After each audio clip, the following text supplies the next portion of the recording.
Graça e paz, amados. Como você está? Nós estamos aqui para mais uma aula da IBD. Fique à vontade, se assente, pegue a sua Bíblia, pegue seu caderninho, sua caneta e vamos estudar. Porque esses dias que a gente às vezes está em casa, mas nós podemos sim parar e estudar a palavra do Senhor. Isso traz consolo ao nosso coração, isso tira tudo às vezes de mal, de ruim que vem colocando na nossa mente. O Senhor vai limpando, purificando, esclarecendo e nos trazendo esperança. E hoje eu gostaria de falar de um assunto que é sobre justiça de Deus. O que é justiça? O que é justiça e ainda de Deus? Qual é a diferença da minha justiça e da justiça de Deus? E o mais interessante, o que isso tem a ver hoje, Cláudia, com a minha realidade? Então, nós somos aqui da Igreja Batista Sol da Justiça. Meu nome é pastora Cláudia e gostaria de trabalhar com você sobre esse assunto. Então, fique ligado aí. Eu gostaria de começar lá por Gênesis, como diz o outro, vamos começar do início. Lá em Gênesis, no início, na criação, nós tínhamos total comunhão com Deus. O homem tinha acesso livre a Deus. Como gostoso isso, né? Ele era, ou ele é, foi feito à imagem e semelhança de Deus, como diz em Gênesis 2. Aliás, Gênesis 1, 26. Façamos o homem à nossa imagem e semelhança. Então ele estava lá, tinha o serviço, tinha a sua esposa, tinha comunhão com Deus. Mas um dia o homem deu mais ouvido à voz do inimigo do que a voz de Deus. Ele trocou a comunhão com Deus por escutar alguma coisa que parecia agradável. Quantas vezes a gente passa por isso? Quantas vezes a gente troca o sólido da palavra de Deus por algo que a gente escuta que parece agradável a Deus? Lá no jardim, lá em Gênesis 3, 6, fala assim: vendo a mulher que aquela árvore era boa para se comer, presta atenção, boa, e agradável aos olhos e desejável para o entendimento, tomou seu fruto, comeu e deu também ao seu marido, e ele comeu com ela. Então, não parecia uma coisa ruim. Não era a palavra de Deus, não era o que Deus tinha falado, mas não parecia ruim. Quantas vezes alguma coisa acontece na nossa vida, não parece ruim, mas vai contra a palavra do Senhor? Por quê? Eu escolho. Às vezes eu faço igual eles. Eu escolho porque eu acho agradável. E de repente, no verso 7, foram abertos seus olhos. E aí eles viram que estavam nus. Que triste, né? Eles desobedeceram a palavra do Senhor. E aí entrou o pecado no mundo. A desobediência gera a separação de Deus. E interessante que agora havia a separação e agora eles já estavam com medo de Deus. Eles se esconderam de Deus. O verso 8 vai dizer assim, ou 7. Então os olhos foram abertos e eles viram que estavam nus e foram lá e fizeram para eles folhas de figueiras para si. E aí eles ouviram a voz de Deus e se esconderam. Queridos, isso se chama aqui, bem tipicamente, justiça própria. Eu erro, eu faço alguma coisa e logo eu quero reparar. Então eu faço algo com as minhas próprias mãos para reparar. Só que nesse caso era algo contra Deus, era contra a palavra do Senhor. Então somente Deus poderia dar uma justiça a esse caso. E aí a gente vê que o verso 8 vai dizer assim que eles ouviram a voz do Senhor que passeava no jardim e se esconderam. E aí o Senhor perguntou para eles: por que vocês se esconderam? E aí toda a história que a gente conhece, que eles falaram assim: puxa, vocês desobedeceram o que estava dito e vocês comeram da árvore. E aí um ficou jogando culpa para o outro e assim começa a nossa história, que vai precisar de algo para ter a justiça. vai precisar de alguma coisa. O que Deus fez como justiça? No verso 21 diz assim: o Senhor Deus fez a Adão e a sua mulher túnicas de pele e os vestiu. Então o que aconteceu? Deus foi e foi um primeiro derramamento de sangue. Deus fez vestes, Deus fez uma justiça para eles. E nesse caso foi a tipificação de Cristo, um cordeiro. E a palavra de Deus vai nos dizer que sem derramamento de sangue não há perdão. Então aqui a gente aprende que quando há algum erro, vai para a presença do Senhor, vai pedir perdão, vai pedir orientação, não tente você consertar. Eu não estou falando para você não ter uma atitude, por exemplo, se você errou com a sua esposa e vai pedir perdão, não é isso que eu estou falando. Eu estou falando que coisas espirituais só discernem espiritualmente. Então, Senhor, me ensina como agir. Senhor, eu preciso da sua justiça. E nós sabemos que a justiça de Deus é Cristo Jesus. Desde agora, da túnica que Deus fez para eles, passando por Abel, passando por Noé, passando pelos patriarcas, passando pelos juízes, nós vamos ter os reis, nós vamos ter os profetas, os salmos, tudo no Velho Testamento, tudo na Velha Aliança, vai apontar para um Messias, vai apontar para esse que realmente vai ser justiça de Deus. Então, toda vez que o homem pecava, ele tentava fazer uma expiação de pecado. Então, um animal era sacrificado, eles faziam um holocausto, né? Vocês podem ver em Gênesis 4, Abel fez isso, prepara-se um holocausto, põe pedras e sacrifica o animal como um cheiro suave, mas isso não apagava o pecado. E aí nós vemos Noé fazendo isso, nós vemos a aliança com os patriarcas sobre isso, nós vemos os Moisés, a lei, nós vamos ver os juízes, nós vamos ver todos os profetas falando sobre isso, que haveria sim de ver um Cordeiro Santo.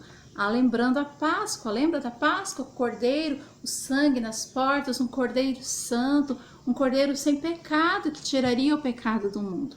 Então, queridos, a nossa justiça é Cristo Jesus. E nós vamos entender por que isso. Nós vamos entender que quando eu entrego a minha vida para Cristo Jesus, eu já não sou mais pecador. Eu sou agora justificado em Cristo Jesus. E aonde eu quero chegar nisso? Eu quero que você abra a sua Bíblia em João comigo. Em João 3, vai falar sobre isso. E a gente às vezes fala só do verso 16, mas o 17 também é muito interessante. O verso 17 vai dizer assim: porque Deus enviou o seu Filho ao mundo, não para condená-lo, mas para que o mundo fosse salvo por ele. Então, queridos, a preocupação de Deus, a justiça de Deus, não é questão de fulminar, de briga, de ira, não é isso que a gente às vezes pensa. A justiça de Deus, olha que lindo, é para salvar o mundo. Jesus foi mandado para nos salvar. Então, Adão, ele foi gerado por Deus, ok? Foi feito, soprou sobre ele o Espírito de Deus. E aí, quando veio a plenitude do tempo, Jesus foi gerado pelo Espírito Santo.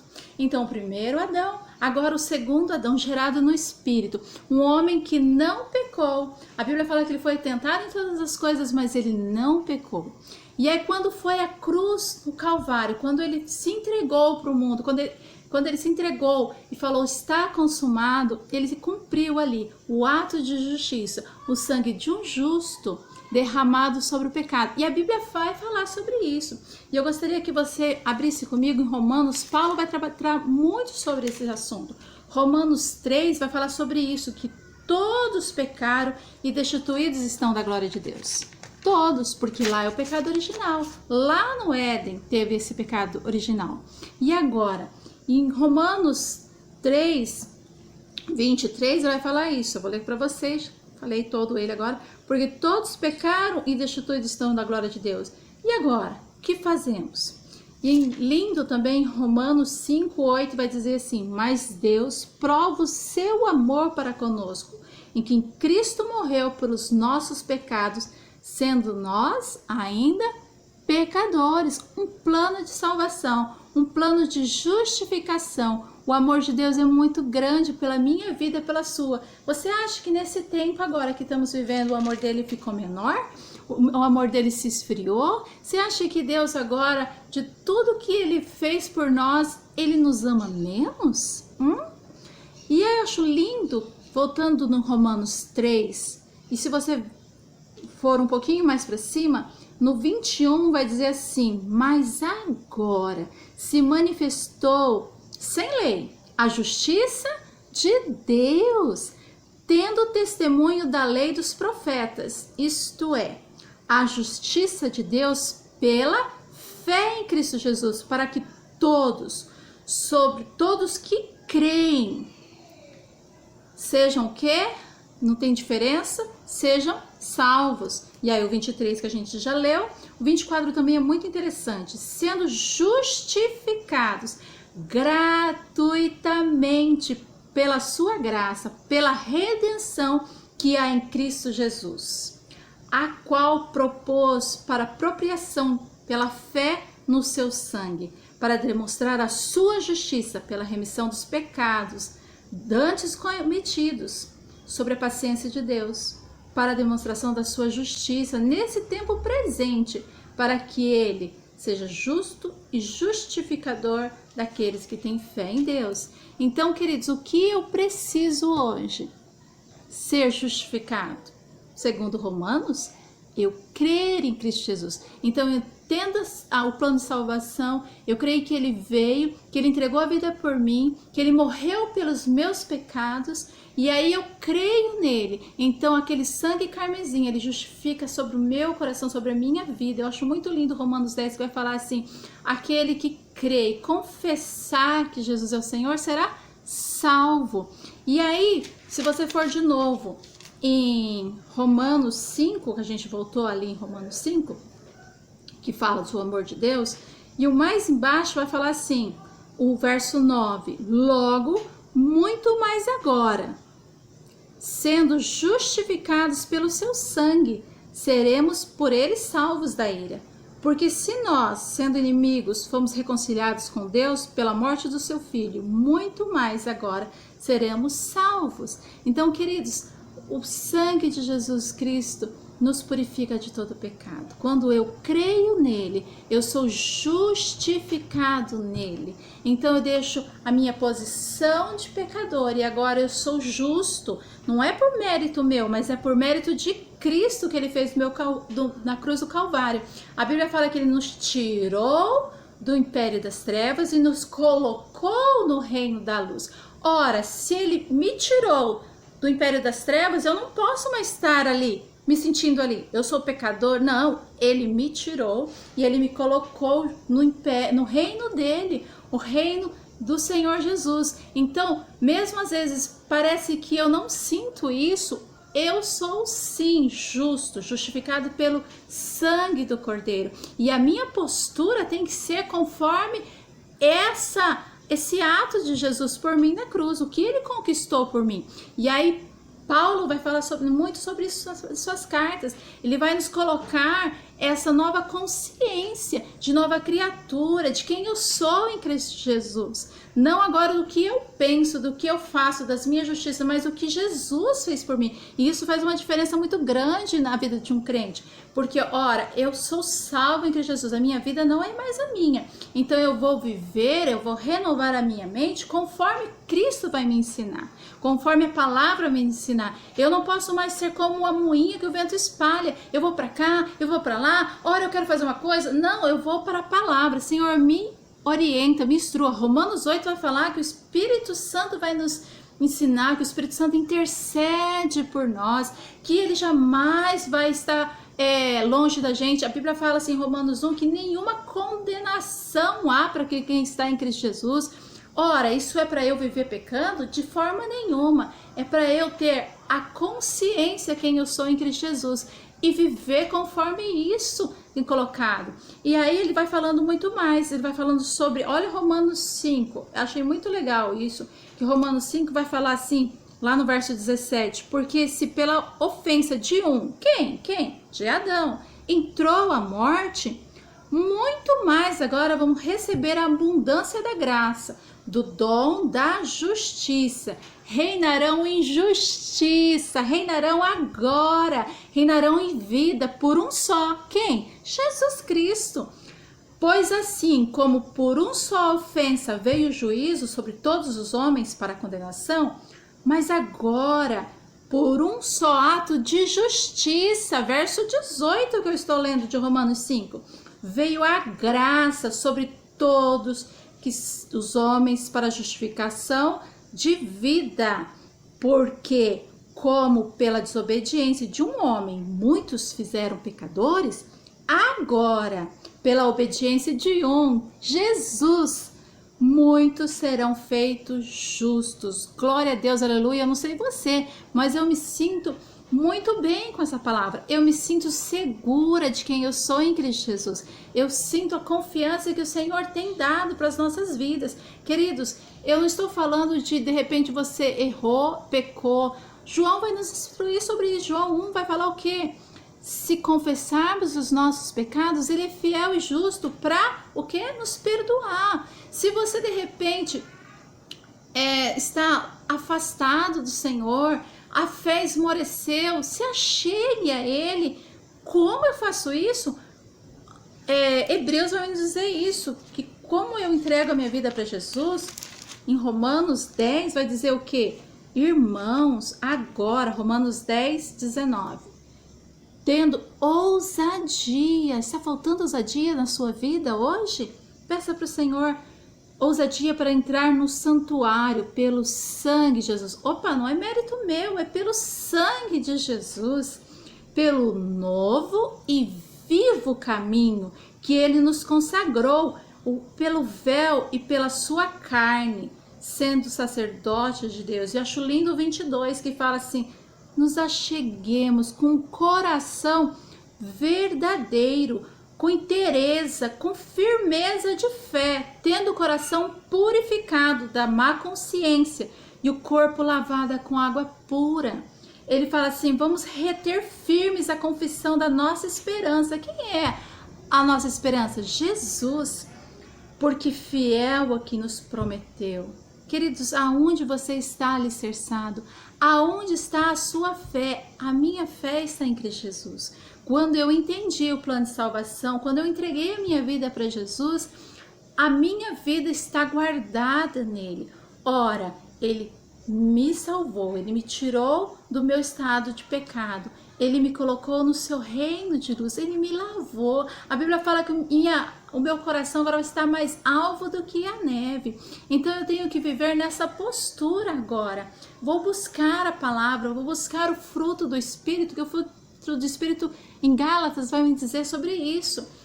Vou viver em amor, em paz, vou buscar a santidade. É difícil? Sim, dia por dia. Não vou te dizer porque Jesus já me disse isso. No mundo tereis aflições, mas tem de bom ânimo, eu venci o mundo.